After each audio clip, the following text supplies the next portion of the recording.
இன்றைக்கு என் வீட்டில் நான் கச்சான் அல்வா செஞ்சுருக்கிறேன். இங்கே பாருங்கள், கடையில் வேண்டுற மாதிரியே இருக்குது. அதை விட பெட்டராக இருக்கும் வீட்டில் செஞ்சால். உங்களுக்கு எப்படி இதை செய்யலாமண்டு சொல்லி கிடப்புறேன்.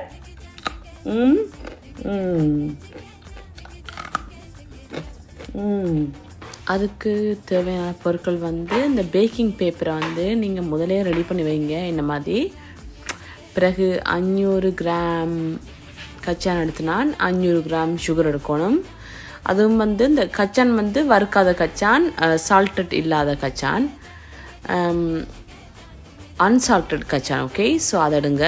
பிறகு நல்லா வறுத்துடுங்க. ப்ரௌன் கலராக வரும் வரைக்கும் நல்லா வறுத்துடுங்க. இந்த மாதிரி இளம் சூட்டில் வச்சு வறுத்துடுங்க. ஆயிலையும் வரிச்சிடாதீங்க. ப்ரௌன் கலராக வரணும் வறுத்துருக்கும்போது. இந்த மாதிரி இந்த இப்படி.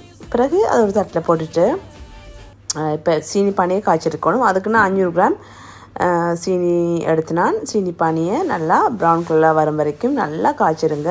பொறுமையாக அழகாக வெயிட் பண்ணி மெல்லமாக இதை செய்யணும். கிட்டத்தட்ட இதுக்கு ஒரு 20 நிமிஷம் செல்லும். பிறகு வறுத்த கச்சான கொட்டிட்டு நல்லா பிளெண்ட் பண்ணுங்கள் இந்த மாதிரி. பிறகு அந்த பேக்கிங் பேப்பருக்கு மேலே போட்டு உருட்டு கடையில் உருட்டி அதை வந்து அந்த ஃப்ளாட் ஆக்கணும். நல்லா மெல்லிஸாக ஃப்ளாட் ஆக்கின பிறகு பாருங்கள் இந்த மாதிரி பண்ணுங்கள். பிறகு அந்த அருகெல்லாம் நான் வெட்டுறேன் பாருங்கள், அது தேவையில்லை எனக்கு. பிறகு நல்லா ஒரு ஷேப்பாக கூரா உடனே சூட்டோட சூட்டாக வெட்டுங்க. அப்போ தான் வந்து இந்த ஷேப்பாக நாங்கள் எடுக்கலாம். வடிவாக சின்ன சின்னதாக வெட்டணும். இந்த மாதிரி இப்படி சின்னனா அழகாக வெட்டுங்க. அதுவும் சூடாக இருக்கும்போதே வெட்டணும். சூடு தணிஞ்சால் பிறகு ஹாராக இருக்கும். நான் சுட தான் வெட்டுறேன். கை கொஞ்சம் வைக்காதான் இருக்குது, ஆனால் பரவாயில்ல. இப்படி சின்னனா வெட்டணும்.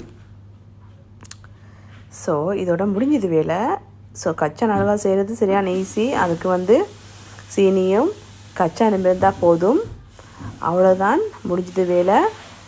கச்சான் நீங்கள் வேண்டும் போது அன்சால்ட்டட் கச்சான் வேண்டுங்க. அப்புறம் அதை வறுத்தெடுக்கணும். கச்சானை வறுத்தெடுத்துட்டு தான் இந்த மாதிரி பண்ணணும். ஈஸி தான், ஆனால் கொஞ்சம் மினக்கட்ட வேலை. என்ன பண்ணுறது, எல்லாமே முடிஞ்சுது. வெளியில் கடையில் வேண்டுறதை விட வீட்டில் செஞ்சு சாப்பிட்டா உண்மையாகவே வந்து நல்லா தான் இருக்கும். நன்றி, வணக்கம்.